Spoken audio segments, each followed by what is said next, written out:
Assalamualaikum dan selamat sejahtera. Bertemu kita dalam video PDPC Perakaunan tingkatan 6. Okey, hari ini saya nak bincangkan bab 8 kaedah pengurusan, 8.2 pengurusan proses. Ini video yang kedua untuk bab 8 kaedah pengurusan. Okey, pengurusan proses adalah untuk pelajar-pelajar tingkatan 6 di semester 2. Pengurusan proses adalah satu kaedah menentukan kos kerja siap bila pengeluaran barangan mengikut satu siri proses. Keluaran yang dihasilkan adalah homogeneous. Homogeneous maksudnya sama, produk tu sama dalam dari segi saiz, rupa dan sebagainya. Bahan mentah dan buruh langsung yang digunakan adalah sama bagi setiap unit keluaran. Jenis produk yang menggunakan pengurusan proses: sabun, cat minyak, kain, simen, kertas, makanan seperti coklat dan mi segera, manakala pengeluaran minuman seperti susu dan air minuman soda. Jenis perniagaan yang menggunakan pengurusan proses: industri membuat sabun, kilang proses minyak petroleum, industri membuat simen dan sebagainya. Terdapat juga industri perkhidmatan yang menggunakan pengurusan proses seperti bank, pos dan elektrik yang melibatkan beberapa proses yang dijalankan berulang kali. Ciri-ciri pengurusan proses. Ciri ini maksudnya sifat, sifat pengurusan proses. Produk yang sama jenis. Kita dah sebut tadi homogeneous kan, sama jenis. Pengeluaran dalam kuantiti yang banyak dan berterusan. Proses pengeluaran akan melalui beberapa jabatan dan kos ini akan dikumpulkan mengikut setiap jabatan bagi setiap tema. Aliran kos dalam pengurusan proses diberi contoh membuat keropok atau kerepek ubi kentang. Di proses 1 kita menyediakan ubi kentang, contohnya mungkin kita kupas kulit, kita potong ikut bentuk yang dikehendaki. Proses kedua kita menggoreng ubi kentang, kita masak dia, kita goreng supaya dia jadi garing atau rangup. Proses ketiga kita membungkus atau packaging.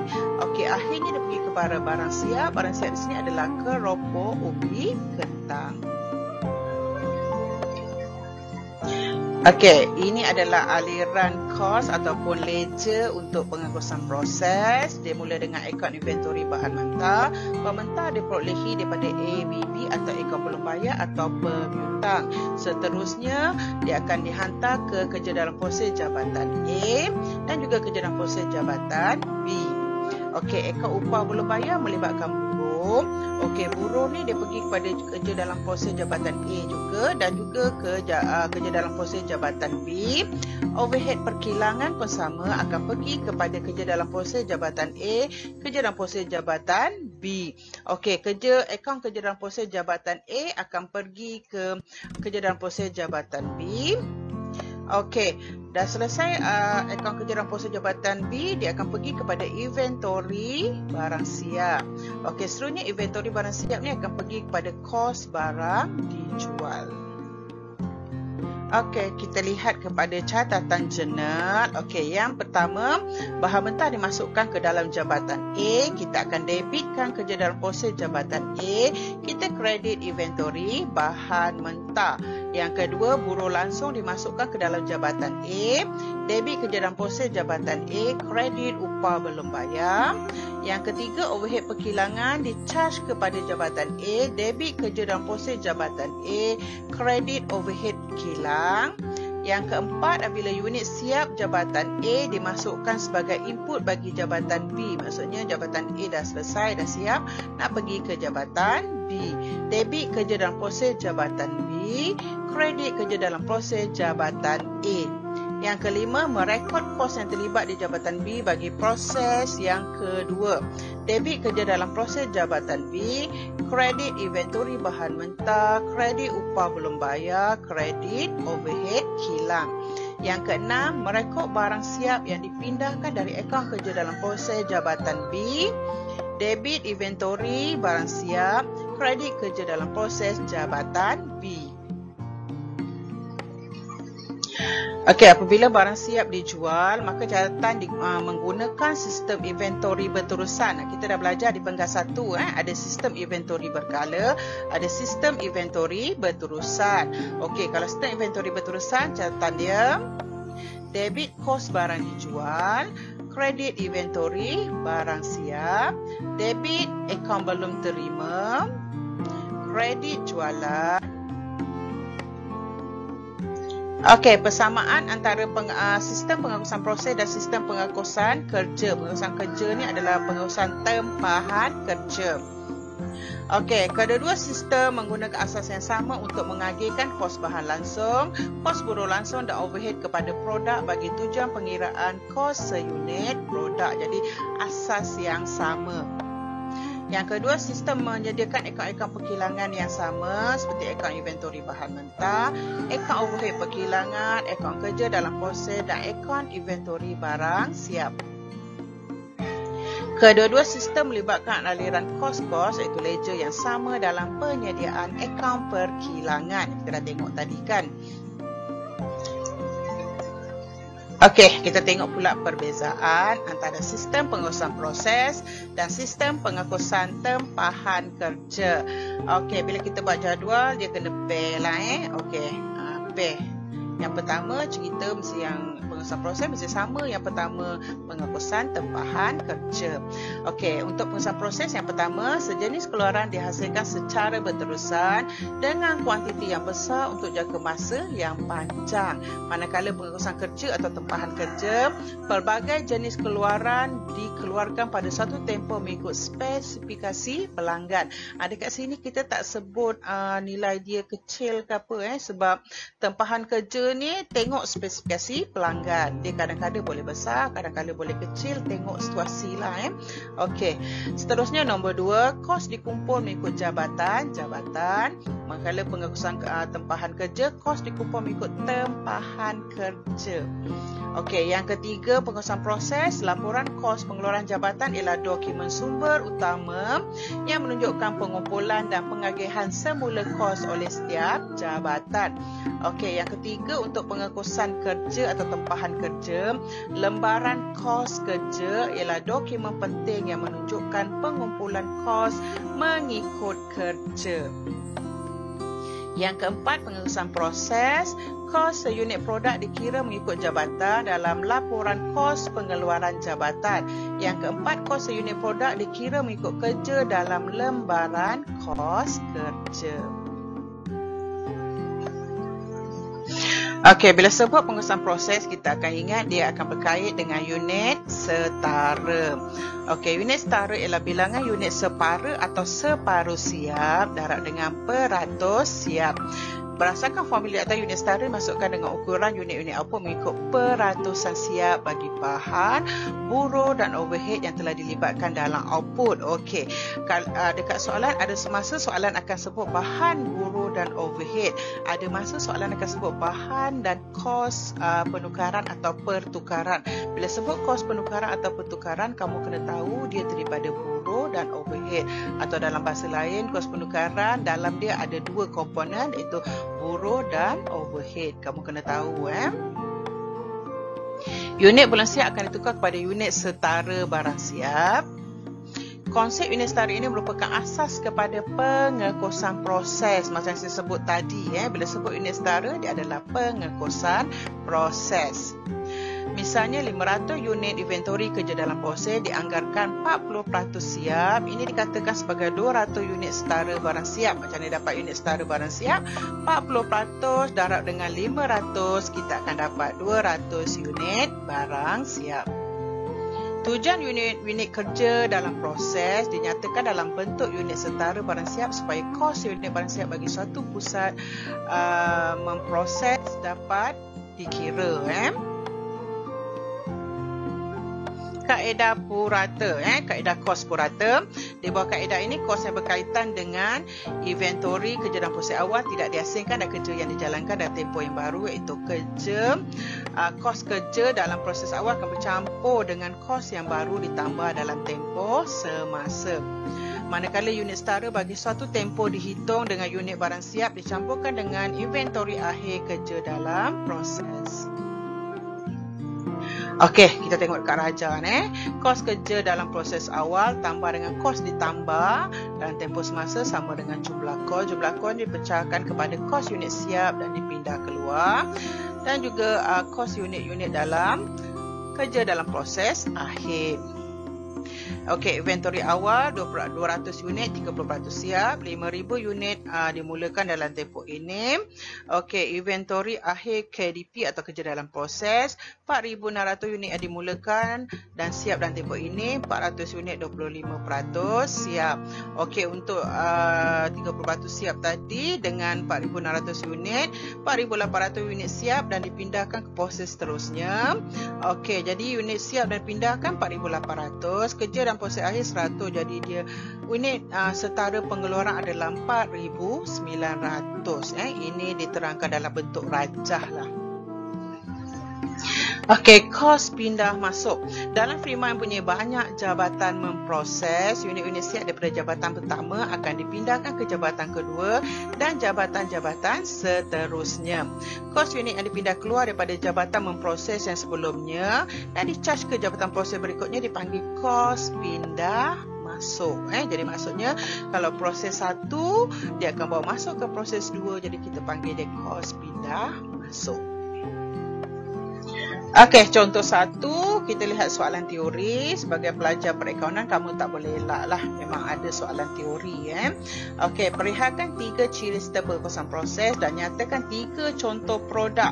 Soalan ni minta produk, jadi kena bagi produk. Kalau minta industri, kau bagi industri. Tapi soalan minta produk, kita bagi produk. 3 contoh produk yang menggunakan sistem pengekosan proses. Tengok jawapan dia, 3 ciri sistem pengekosan proses. Yang pertama, produk homogeneous. Sama, saya dah bincang tadi kan. Yang kedua, pengeluaran secara besar-besaran. Yang ketiga, kos dikumpul mengikut proses atau jabatan. Yang ini saya nak komen sikit lah mulai tahun ni. Okey, bila dia minta 3 ciri, kalau kamu bagi 4 atau 5, akan ditanda 3 yang terawal. Jadi bila menjawab, kamu pastikan bila dia minta 3 ciri, pastikan 3 yang terawal adalah betul sebab ditanda 3 terawal dalam jawapan kamu. Okey, 3 contoh produk menggunakan sistem pengurusan proses. Yang pertama, simen. Yang kedua, pengeluaran makanan dan minuman. Yang ketiga, bahan kimia. Okey, kita pergi kepada contoh yang kedua. Syarikat SOP Berhad ialah pengeluar cat yang menjual produknya dalam tin 1 liter. Produk perlu melalui 2 proses, iaitu proses 1 asas, proses 2 penyiapan. Dalam proses 1, cat putih yang digunakan sebagai asas bagi semua cat dihasilkan daripada campuran bahan mentah. Dalam proses 2, berwarna ditambahkan kepada cat putih. Cat yang dihasilkan itu disimpan dalam tin yang dilabelkan dan dibungkus untuk penghantaran.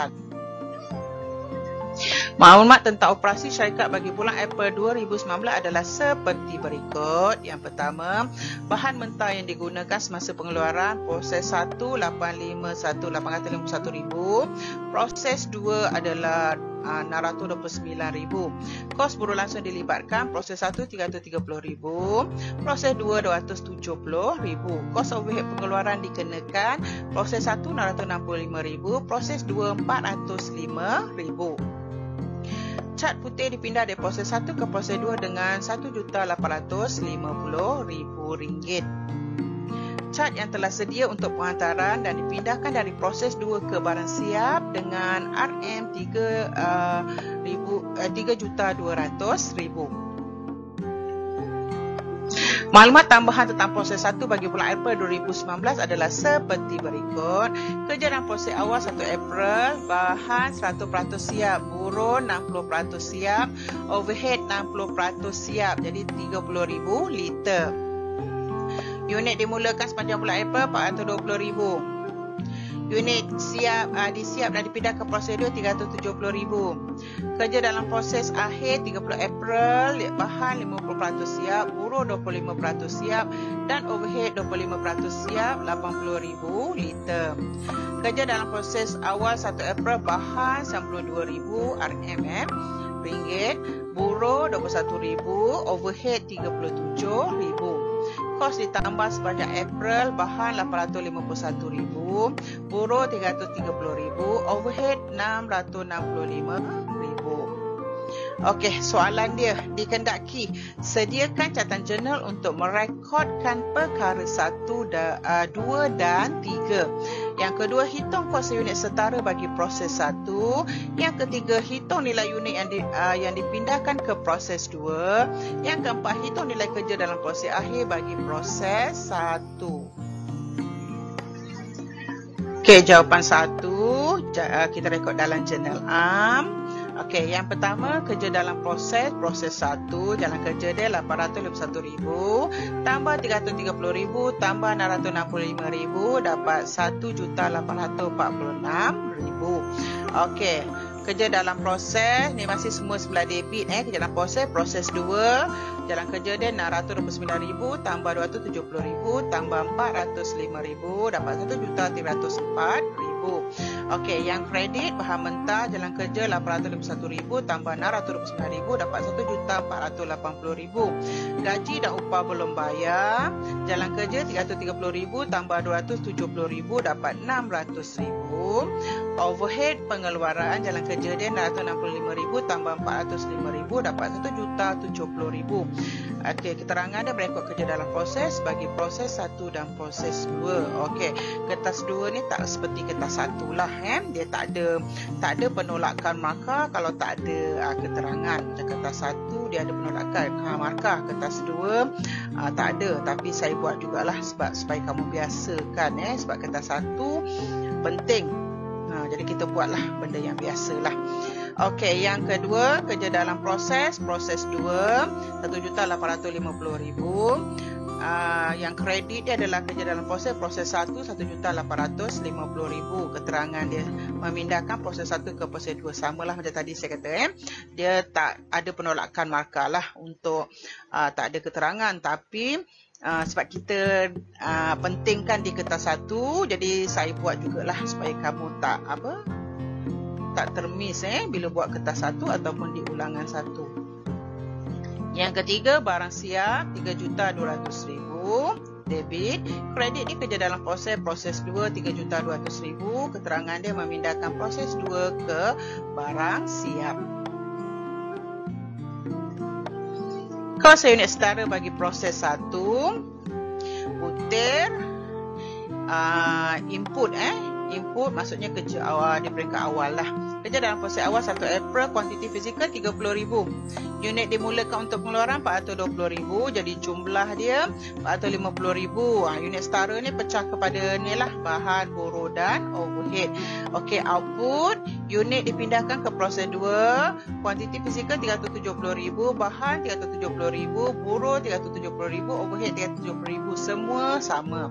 Okey, kerja dalam proses akhir 30 April, bahan 50% siap pertukaran. Nampak ni pertukaran pertukaran maksudnya dia buruh dan overhead 25%. Kuantiti fizikal RM80,000, bahan RM40,000. Ini star ni maksudnya ada jalan kerja. Kita akan tengok di bawah. Okey, buruh pun ada 2 star, ada jalan kerja RM20,000. Overhead pun sama ada jalan kerja di bawah dia. Kita tak nak semak di jadual, jadi kita boleh buat di luar, tapi kamu kena labelkan supaya pemeriksa tahu jalan kerja dia di mana. Okey, jumlah dia kuantiti fizikal RM450,000, bahan RM410,000, buruh RM390,000, overhead RM390,000. Okey, kita tengok jalan kerja di bawah. Yang star 1 tadi yang bahan kan, kerja dalam proses akhir untuk bahan. Jalan kerja dia adalah 50% darab dengan 80,000 unit dapat RM40,000. Untuk buruh dan overhead yang 2 star tadi, 25% darab 80,000 unit dapat RM20,000. Kalau kamu tak nak tunjukkan jalan kerja di jadual, kamu boleh tunjukkan di luar. Tapi labelkan. Di sini saya labelkan star. Kamu boleh labelkan lain. Boleh label A, boleh labelkan 1, 2, 3, terserah kamu. Tapi yang penting berlabel supaya tahu di mana jalan kerja dia. Kalau ada markah untuk jalan kerja, kamu tak rugilah. Okey, ini sambungan daripada tadi, kita belum selesai. Okey, kerja dalam proses awal 1 April, jumlah kos 150,000, bahan 92,000, buruh 21,000, overhead 37,000. Kos dimasukkan sepanjang April 1,846,000, bahan 851,000, buruh 330,000, overhead 665,000. Okey, jumlah kos dia adalah 1,996,000 untuk jumlah kos, untuk bahan 943,000, untuk buruh 351,000, untuk overhead 702,000. Okey, unit setara dia adalah 410,000. Ini daripada sebelumnya lah, sebelumnya kamu rujuk. Okey, untuk buruh 390,000, untuk overhead 390,000. Okey, jadi kat sini kos saya unit setara. Saya tak pergi jumlah kos dulu, saya pergi kepada bahan. Saya labelkan A pula. Kamu boleh label dalam bentuk lain lah, bukan satu bentuk saja A. Sebab bila saya label A macam ni, maksudnya ada jalan kerja di luar jadual. Okey, A 2.3 macam mana dapat ni, kita tengok jadual, jalan kerja dia di luar jadual. Buruh B pun saya labelkan sebab ada jalan kerja dia. Saya tak nak semak di jadual saya, jadi saya labelkan dia macam ni. Okey, buruh B 0.9, overhead C pun ada jalan kerja RM1.8. Okey, kita tengok dia punya jalan kerja. Okey, yang A. Yang A adalah 943,000, datang pada jumlah kos. Bahagi dengan 410,000 daripada unit setara, kamu dapat RM2.3. Untuk yang B, buruh, dia ambil jumlah kos 351,000 bahagi 390,000 dapat 90 sen. Untuk yang C, overhead, dia ambil pada jumlah kos 702,000 bahagi 390,000 adalah unit setara, dapat RM1.8. Nampak? Kamu boleh labelkan pelbagai bentuk lah. Yang penting kamu beritahu jalan kerja di mana dan di label lah. Jadi senang pemeriksa tengok di mana jalan kerja kamu. Okey, yang ketiga, pindahan ke proses 2, 370,000 unit darab dengan RM5. RM5 tadi kita campurkan bahan buruh overhead, kamu dapat RM5 lah. RM5 seunit dapat 1,850,000. Okey, yang keempat, kerja dalam proses akhir bagi proses 1, bahan 40,000 unit darab RM2.30. Kita dah kira tadi kan, dapat 92,000. Buruh 20,000 unit darab dengan 90 sen dapat 18,000. Overhead 20,000 unit darab RM1.8 dapat 36,000. Kamu jumlahkan, kamu dapat 146,000. Jika kamu rasa video ni bermanfaat, bolehlah like, share dan subscribe. Sekian, terima kasih. Assalamualaikum.